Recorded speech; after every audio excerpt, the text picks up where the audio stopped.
All right, let's do it. Campaign finance.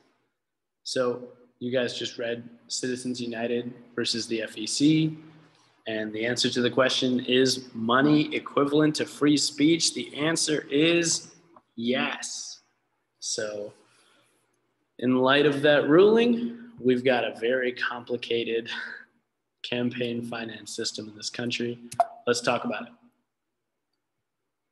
So following the ruling in Citizens United versus the FEC, this super famous political cartoon was published. Dave Granlund is the author. He is a professional political cartoonist. And as you can see, now you've got anonymous donors controlling super PACs, which can spend unlimited amounts of money on candidates as long as they do not actually coordinate with the candidate. So let's get into the weeds here. So the bottom line is this: running for office costs a lot of money. And as I've said in multiple videos in this unit, the candidate that raises the most money likely wins the election. That is a historical trend, which has been the case for the entire history of this country. So when you're running a campaign, you're spending a lot of money. You're spending it on radio advertisements, television commercials, social media posts, renting office space. And that's not office space just for you. That's renting office space all over the country for your campaign personnel to coordinate from. You're going to have volunteer offices in basically every single city in the entire country. So running for office is very expensive. And candidates and parties can get their money from two main places, and that is private contributors and the public treasury. Private contributors are significantly more common. So private sources look like this. So you've got small contributors, and those are the most common, that's the most common form of political financing. And I put Bernie Sanders here, the reason being when he ran for president, the average size of a donation to dude was $27. So he was not running a particularly large bankroll. You've also got wealthy individuals, also known in this course per the College Board as fat cats. And these are going to be just, millionaires, potentially billionaires who want a specific candidate, and they're going to do anything that they can to get that candidate elected. Very famously, the Koch brothers, I guess now it's a Koch brother because one of them just passed away about a month ago. Those guys are like billionaires who are very involved in the oil industry as well as real estate. And they have bankrolled the Republican Party for a very long time. Personal wealth is a huge source. So, you've got Mike Bloomberg, who just ran for president. You've got Donald Trump, who just was president and now is not. Both of those guys spent an insane amount of money of their own personal wealth running for office. You've also got PACs. So you read a little bit about this in Citizens United. We're going to go more into detail on PACs, I believe actually on the very next slide. But PACs are, generally speaking, the bulk of contributions that a candidate will get. And you've also got fundraisers that are common sources of money as well. And when I say fundraisers, they're not perhaps exactly what you think. So, for example, let's say a candidate writes a book right before they run for office. They could sell that book, a copy of the book for $1,000. And then they have $1,000 of personal wealth to spend on their campaign. You could host a luncheon where you have to spend like $2,000 to go. Right? I remember when I was in college, I got a free ticket to a luncheon with Martin O'Malley, who ran for president at the time in 2016. And the average cost of a ticket to that luncheon was multiple thousands of dollars. Been to actually quite a few luncheons that were 4 or 5 figure tickets to get in. The food is obviously great, but I don't know if it's worth $10,000. But luckily, as a college student, in order to kind of grow the party, those guys let us in for free. Bless their hearts. So in addition to that, and this is referring to the public treasury now, every person who completes their income tax form, which all of you should, otherwise you go to jail, you can check this little box that says, I will donate $3 to the presidential election campaign fund. And the money in that fund is used every 4 years to finance elections.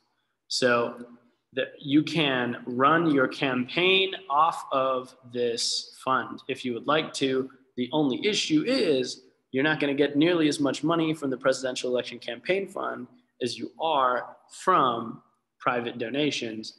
And there's a lot of rules and stipulations on if you were to take the funds from this presidential election campaign fund, there are now additional limits you get that are put on you for private donations. So a lot of people do not take this anymore, but it used to be, especially before Citizens United, fairly popular. And these public funds come from the government via our tax returns, and they are a form of subsidy. And a subsidy is just a grant of money from the government. So switching gears slightly, when we're talking campaign finance, there are 2 different kinds of money that we're going to be referring to. The more common form of money is what's called hard money. And that is money that is raised and spent to elect candidates. And let's just say to the White House. So for Congress and the White House. And there are a lot of restrictions that are made on hard money, but Citizens United significantly lowered those restrictions. Like there are still some, and the Federal Election Commission, who is in charge of elections, those guys are in charge of any kind of restrictions that would be put on campaign finance. But per Citizens United, hard money has significantly less restrictions than soft money. And soft money are funds that are given to the actual party for quote unquote party building activities. So for example, you could donate a lump sum of money to, let's say, the Democratic Party, and the Democratic Party would split up that donation between multiple candidates who are maybe in tight races and need all of the funds that they can get. Up until 2002, soft money was unlimited. And soft money was the primary way that campaign finance happened. You would give to the party, and the party would disperse those funds to the candidates who needed. But as you know, in 2002, the McCain-Feingold Act was passed, also known as the BCRA, the Bipartisan Campaign Reform Act. And there was a lot of restrictions put on soft money. And as you can see, Lyndon Johnson, president back in the 1960s and 70s, called soft money a loophole as opposed to a law. Because you could just give an insane amount of money to the party, and the party would just do whatever it wanted with that money.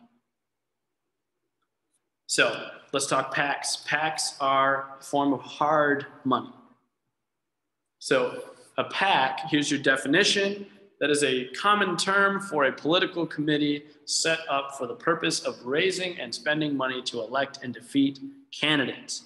And parties are created by those interest groups that we just got done talking about, right? Your ideological interest groups, which are the ones that promote specific causes. You've got business groups, you've got labor groups. Agricultural groups are a type of business group, but you can throw them in there as well. And underneath are the limitations for PAC donations, in case you were curious, but you do not have to know any of that for your actual AP test.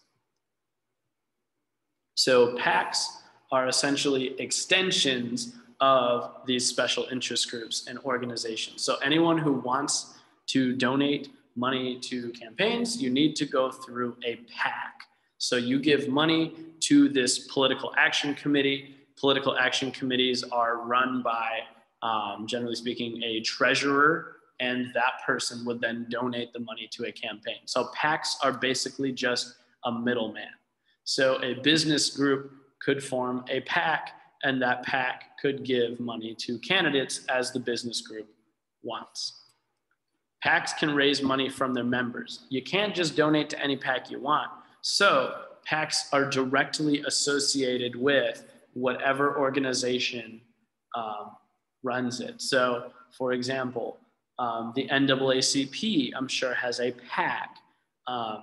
If you're not a member of the NAACP, though, you cannot give to the NAACP's PAC. That way, you can, the FEC and other folks that, are kind of watchdogs on electoral corruption, those guys can see where the money is coming from. So PACs can only raise funds from their members. Yes, they cannot seek contributions from the general public. That is implied by that statement. So PACs, once they raise the money, they distribute the money to candidates who support that PAC's policy goals, number one. So, for example, the NRA is not going to give any money, right? The PAC, associated with the NRA, is not going to give any money to a candidate that wants stricter gun control. They're going to give money to candidates that support their goals. And then two, that have reasonable chances of winning, right? You're not going to waste all that money on a candidate that doesn't have a shot. So for example, if you run for governor of Arkansas, you are going to get very, very little contributions because you're just not going to win if you are a Democrat. I should have said run for governor of Arkansas as a Democrat initially. I'm sorry. If you run for governor of Arkansas as a Democrat, you're just not going to get any money. And honestly, if you run as a Republican, you're not going to get much either because you're pretty much assumed to win. And here is that PAC count graph from the previous video. I figured I'd throw it in here as well. So you can see a majority of the PACs are corporate PACs, meaning that corporate or business groups, generally speaking, have the largest influence when it comes to campaign finance. Since those guys support Republicans, yes, that does also mean that Republicans tend to get more contribution or more monetary contributions than Democrats. Democrats do have labor organizations, but as you can see, there's not a ton of labor PACs. Democrats tend to rely on individual donations, whereas Republicans tend to rely on PACs. Now, Citizens United versus the FEC created super PACs. And your definition of a super PAC is everything that's bold and underlined. If you just splice the bold and underlined pieces into one sentence, you have your definition. So a super PAC is a political action committee. So a PAC that can take unlimited amounts of money and spend it to advocate for a candidate as long as they are independent and not coordinated with the candidate. So super PACs can get money from rich folks. They can get money from basically anybody because they do not have to abide by the same rules that a PAC does. So super PACs, here's kind of some pieces here. Super PACs are not actually official campaign organizations, as you can see, whereas PACs are directly associated with business groups, a union, or whoever it is that actually makes it. Super PACs are unofficial and they can raise unlimited amounts of money. That money that they raise is anonymous and that money can be distributed however the treasurer of that PAC sees fit. They cannot coordinate with the candidate though, whereas PACs actually can. PACs can give directly to candidates. Candidates can say, hey, PAC, I want you to run an advertisement for me talking about how great I am at this thing. And PACs can go ahead and do that. So PACs are more above board, so to speak. Super PACs are significantly more powerful and significantly less regulated. So how they function, right? So PACs collect funds and they distribute them to candidates. PACs do allow for more people to be involved in government. A lot of people say that PACs are too powerful, which means super PACs are definitely probably too powerful in those guys' minds. So as you just read, Citizens United created super PACs. So campaign finance limits violate free speech if the candidate is actually coordinating with that PAC. Now, as of 2012, because there's not a ton of figures out there yet for the 2020 election.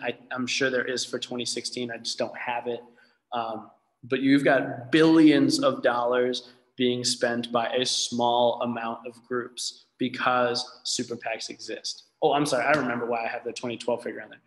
Citizens United was passed in 2010. So this is the first presidential election. After that, here is your result. So you have over $1 billion being spent by a very small amount of outside groups.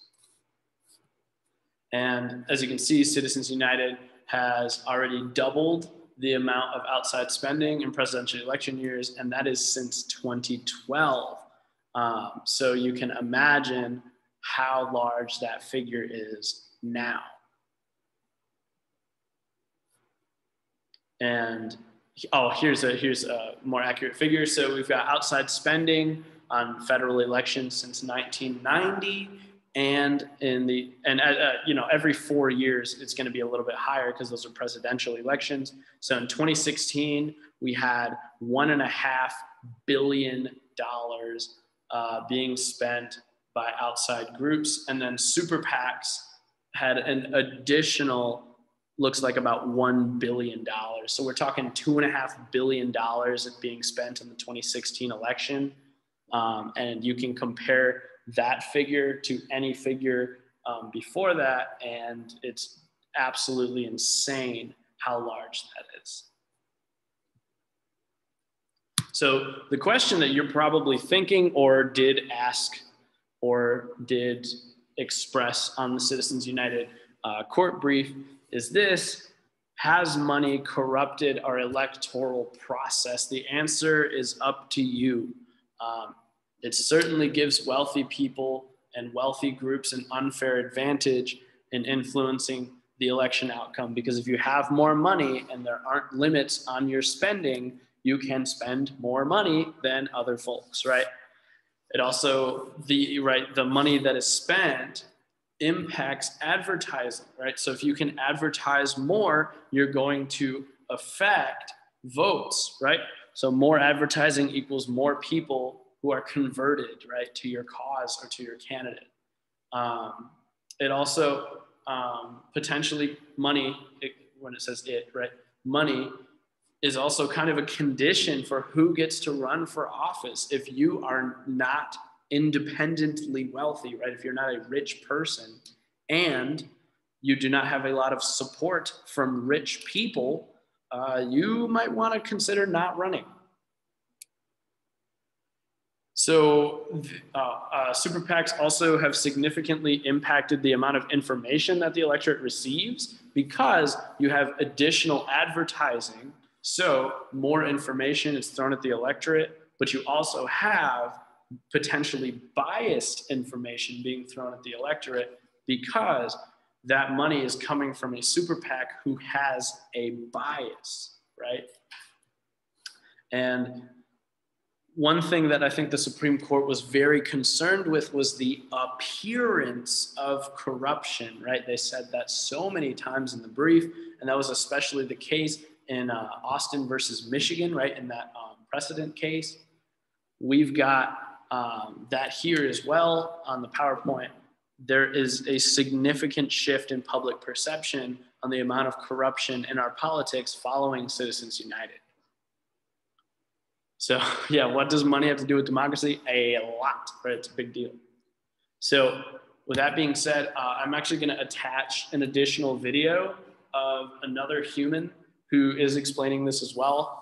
Obviously, I did my best to kind of explain the impact of super PACs, but dude does a great job. I always show it to my kids every year. So I'm going to throw that on here as well. Do me a favor, watch those 2 videos and then answer the question. So hopefully PACs and super PACs are making a little bit of sense, right? Always feel free to refer back to this slide, right? So PACs are directly associated with a business group, a union, whatever the organization may be. They can directly work with the candidate, but they have limits on the amount they can spend, whereas super PACs are not associated with any particular organizations, but they can raise unlimited amounts of funds and they can spend unlimited amounts of funds as long as they do not coordinate with campaigns.